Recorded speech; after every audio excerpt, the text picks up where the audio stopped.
Shalom, selamat pagi Bapak Ibu Saudara yang dikasihi Tuhan. Puji Tuhan kita boleh bangun dari tidur kita dengan kekuatan yang baru.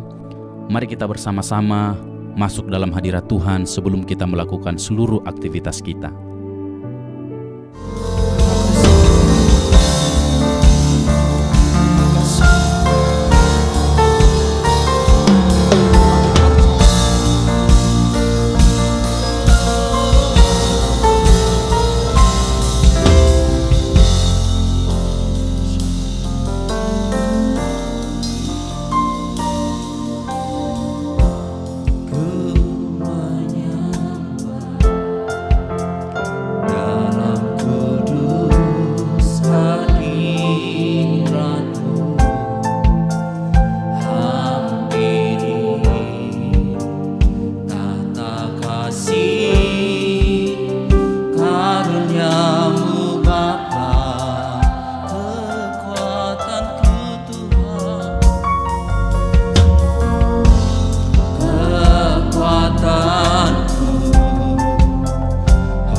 Renungan kita pagi ini saudara bicara tentang pikiran adalah medan pergumulan.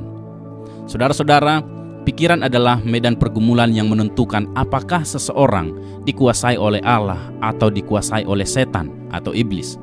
Paulus dalam tulisannya mengemukakan bahwa dirinya menawan segala pikiran dan menaklukkannya kepada Kristus.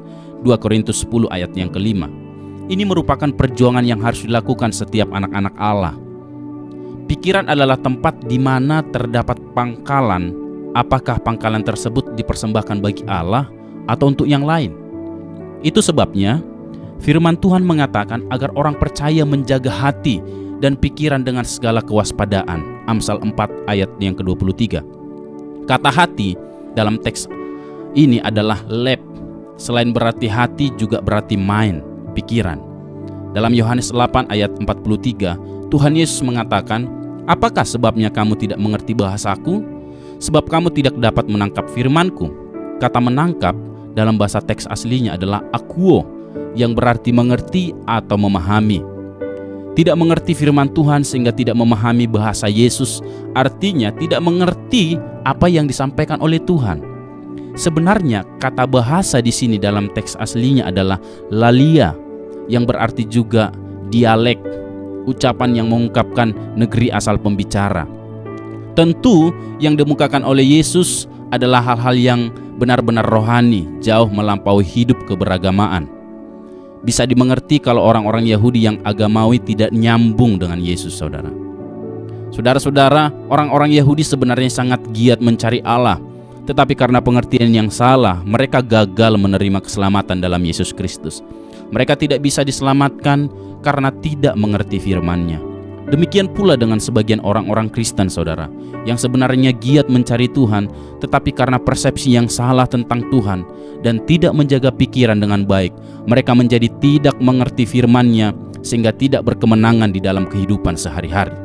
Saudara-saudaraku, kalau seseorang tidak memahami kebenaran, ia akan membangun satu sosok atau figur Allah dalam pikirannya sendiri. Sosok Allah dalam pikiran tersebut memiliki ciri-ciri karakter yang diciptakannya sendiri. Mereka merasa berdialog dengan Allah yang benar, padahal berdialog dengan Allah ciptaannya sendiri. Dari kesaksian mereka mengenai suatu Allah atau Tuhan yang mereka percayai, memberi visi dan berdialog dengannya, menunjukkan bahwa itu bukan Allah yang diajarkan oleh Alkitab. Hasrat menjadi besar di mata manusia dan hasrat meraih kekayaan membuat mereka nekat menciptakan sosok Yesus dan Allah Bapa yang lain yang tidak diajarkan oleh Alkitab. Saudara-saudara, sebenarnya melalui pembaharuan pikiran dengan sarana kebenaran firman Allah yang murni, cita rasa jiwa seseorang menjadi sama dengan cita rasa Tuhan. Dengan cita rasa yang sama ini, seseorang bisa bersekutu dengan Tuhan.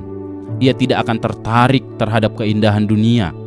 Tentu saja dengan keadaan ini, iblis tidak bisa menjeratnya. Iblis tidak menemukan pangkalan dalam pikirannya untuk menguasainya. Memiliki selera yang sama dengan Allah Bapa berarti memenuhi yang dikehendaki oleh Tuhan Yesus, yaitu sempurna seperti Bapa. Dalam Matius 5 ayat 48. Dengan hal ini, maka seseorang dapat mengerti bahasa Tuhan, saudara. Hal ini sama dengan memiliki kecerdasan seperti Bapa, kecerdasan intelektual, kecerdasan emosi, dan kecerdasan rohani, yaitu memahami apa yang dikehendaki oleh Allah Bapa.